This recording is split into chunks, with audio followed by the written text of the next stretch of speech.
Alright, a little bit of a different video today. Buckle in. So in this particular episode of Making Killers Better, I announced that Kaneki is essentially my new main killer in DBD.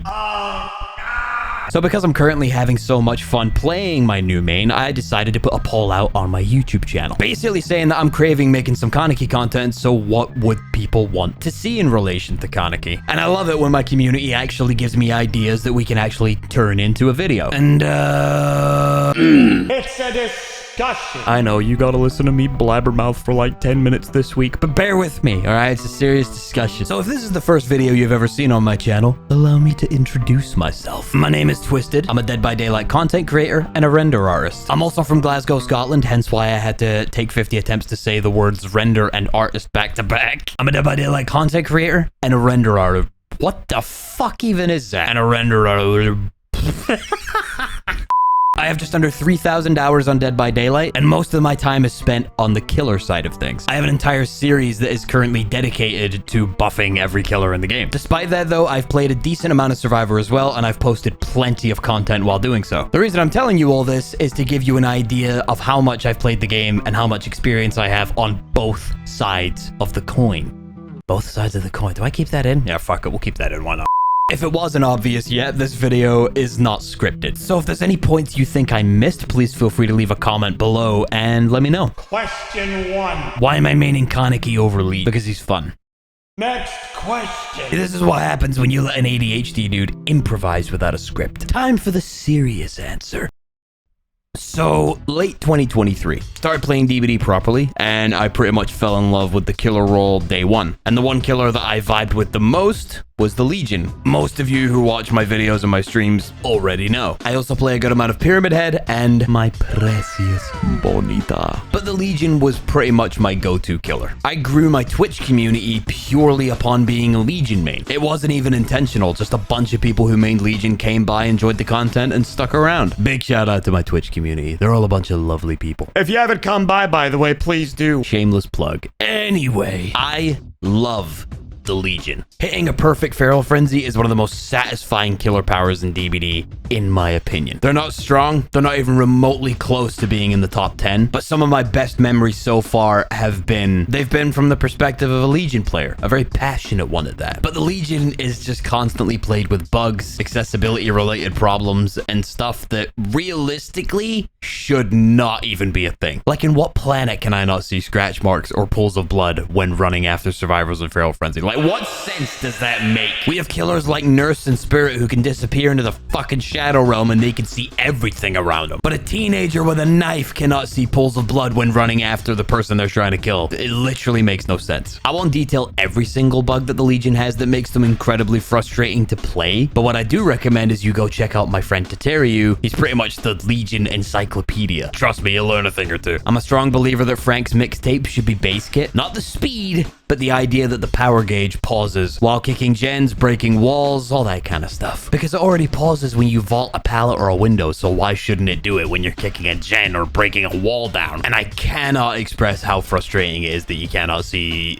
pools of blood or scratch marks when you're in a feral frenzy. Because like I just said, other killers can do this when in power. And those killers arguably are a bit broken with that concept in mind. There's other stuff that's, you know, really simple, accessibility related stuff personally. Like, it personally makes me feel a bit icky. Like when your power finishes and then you have that little cooldown, but your camera is locked to the fucking ground and then you have this little vignette that comes around your screen. It's like, ugh. Yeah, and I know some people out there with Twitter fingers are gonna be like, oh, accessibility, there's accessibility, that blah, blah, blah, womp, womp, womp. Clean the fucking Cheeto dust under your fingernails. Timmy, your personality's showing. But what annoys me more is the fact that behavior borderline pretends that the Legion just doesn't exist. There's a lot of passionate Legion players out there. A lot of us are invested in the characters, their lore. We love the gameplay loop. But some of these issues make the Legion borderline unplayable in today's climate of DBD. With all these issues and behaviors negligence on fixing them over time, I just got a bit burnt out playing Legion all the time. And during this burnout, I was playing a lot more Pyramid Head, I was playing a lot more Bonita, I was playing even a bunch of Wesker. I was trying to fill that gap, that hole, that little chasm that was left behind when I stopped playing Legion for a little bit. But nothing would fill that hole. And then came April 2nd,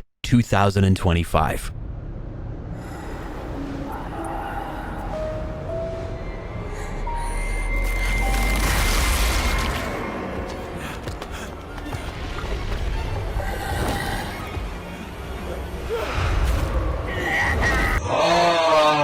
My love for this IP and this character knows literally no bounds. This story of a young man who doesn't understand his place in the world suddenly plunged into a world that he knows nothing about, and he's forced to learn and adapt to the impossible circumstances presented to him. His entire arc of lonely teenager to badass half man, half ghoul is amazing. I'm talking about season 1 of the anime, by the way. Yeah, I've read chapters of the manga, but I haven't read the full thing, and we don't even talk about Route A, because why the fuck would we ever do that? Characters like Ken Kaneki, to me, were always relatable when I was a teenager. That idea of constantly not knowing where you are in the world and trying to find a place, a purpose. Something about Ken Kaneki's character arc in that first season just resonated with me so much. So when we found out he was coming to Dead by Daylight, I was naturally very excited. Now, I already made a PTB video on Kaneki when he dropped, and my initial impressions was that he was okay. I wasn't really a big fan of certain aspects of his kit,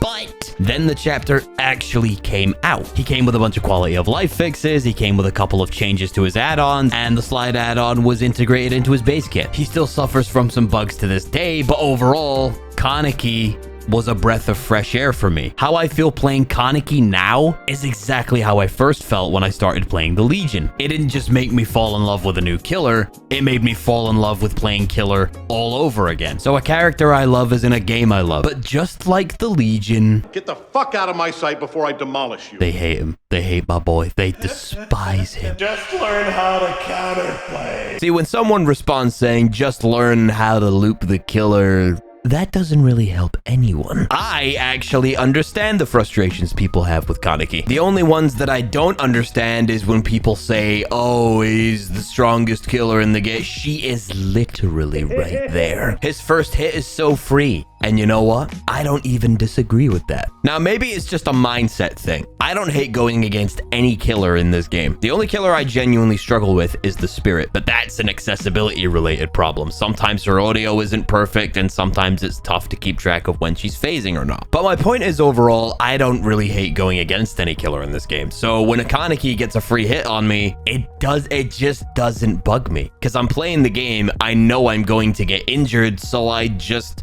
play around it. I think one of the biggest issues that the community has is acceptance and adapting to the situations that's presented to you. Killers are going to injure you. Now, again, I don't disagree that Kaneki's first hit is pretty easy to obtain. But what I'm saying is, it's not worth crashing out over. There's so many things you could do after getting injured. You could go find a gen and crank a gen the other side of the map. You could go locate some teammates and maybe get healed. You could play the entire match stealthily if that's what you want to do. But the killer won't leave me alone. Yeah, congratulations. The killer's doing exactly what they're supposed to do. The Kidnap tech. I don't even know why we're calling it a tech, because it's a straight up exploit and they seriously need to fix it ASAP. The Kidnap tech is a situation where you can injure a survivor, lure them to a pallet or a wall, and as long as that survivor is unafflicted with the Kagane, you can basically latch onto them, vault, and they get frozen on the spot and they get hit, and most times they go down. It's an exploit. It shouldn't exist, and I support the thing getting removed yesterday. It's not fun. It promotes an unhealthy playstyle. It's not fun to deal with from a survivor perspective. Fix it, for the love of fuck. Is there anything I would change about Kaneki to make him less annoying? Remove the Kidnap tech. We just discussed that, but remove the goddamn Kidnap tech. Maybe when a survivor is stunned with the Kagane, the duration that they are frozen on the spot could be shorter. I wouldn't even care if it was instantly. For example, you latch onto a survivor, you injure them, and then they can immediately just keep running, but Kaneki will stay on the spot and keep screaming for 10 hours over literally nothing. It'd basically be a glorified M1. The survivor wouldn't exactly get frozen on the spot. Maybe that would also fix elements of the Kidnap tech, but I'm not a game design expert or a balance expert. I am simply a gamer who enjoys the killer, and I am pushing for positive changes. Now, some people talk about Kaneki's hitbox, but I hate to say out loud that his hitbox is better than it was in the PTB and on day one. His hitbox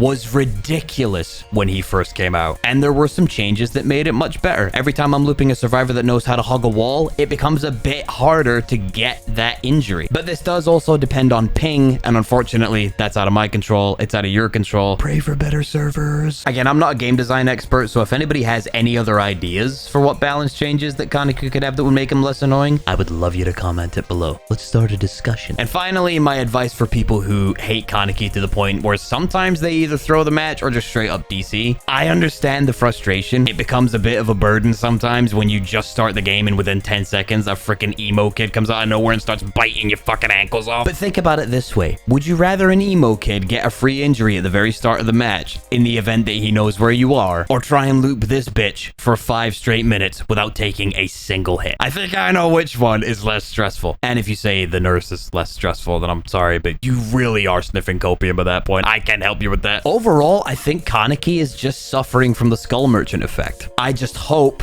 that the same thing doesn't happen to Kaneki. She was strong when she came out. Kaneki was strong when he came out. The one thing they both have in common is that they both got tweaks that made them better to play and to play against. But people still complained about the Skull Merchant despite the fact that she is one of the weaker killers in the game. She was so easy to counterplay, and now all you can do without even trying is counterplay. You can say that Kaneki is unhealthy for the game, but gutting a killer, making him completely useless when people pay money to play them, is even worse, in my opinion. So why did I make this video? I made it to encourage people to enjoy the killer that they want to play. You shouldn't be discouraged about playing a killer that you genuinely enjoy just because the majority of people do not like him. Here's the problem though. It's a minority. Most of the community are actually decent people. The problem is the minority are the loudest. My conclusion is, if you want to play Kaneki, go for it. Have a fun time. He's a really great killer. He's easy to play, but he's tough to master. Don't get put off by people who don't like the new killer. They did it with the Skull Merchant, and she has a very passionate player base to this day. Plus, people are literally raging about Springtrap. Like, he's one of the most counterable and fun killers right now. At that point,